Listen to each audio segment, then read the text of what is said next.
بسم اللہ الرحمن الرحیم۔ السلام علیکم ورحمۃ اللہ وبرکاتہ۔ آنکھ جسمانی فحاشی کا سب سے بڑا دروازہ ہے۔ آنکھوں سے عریاں تصاویر، فلموں، ڈراموں اور نامحرم عورتوں کو دیکھنا یہ آنکھوں سے فحاشی کے زمرے میں آتا ہے۔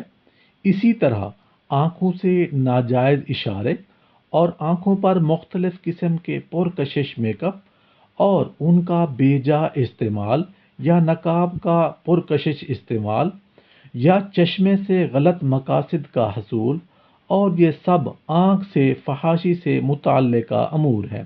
یعنی آنکھوں کا غلط دیکھنا بھی فحاشی ہے اور غلط دکھانا بھی فحاشی ہے، اور یہ جسمانی فحاشی کا سب سے پہلا اور سب سے بڑا دروازہ ہے۔ قرآن پاک میں ہے ترجمہ: بے شک کان، آنکھ اور دل، ان سب کے متعلق سوال ہوگا۔ بے شک اسی طرح جسم کے جو حصے سطر میں آتے ہیں انہیں واضح کرنا، خواہ وہ کسی بھی مقصد کے لیے ہو، یا ایسا باریک لباس جس سے اعضاء چھپنے کی بجائے زیادہ نمایاں اور پرکشش ہوتے ہوں، یہ سب چیزیں آنکھوں سے فحاشی کو پھیلانے والی چیزیں ہیں جو کہ گناہ کبیرہ ہے۔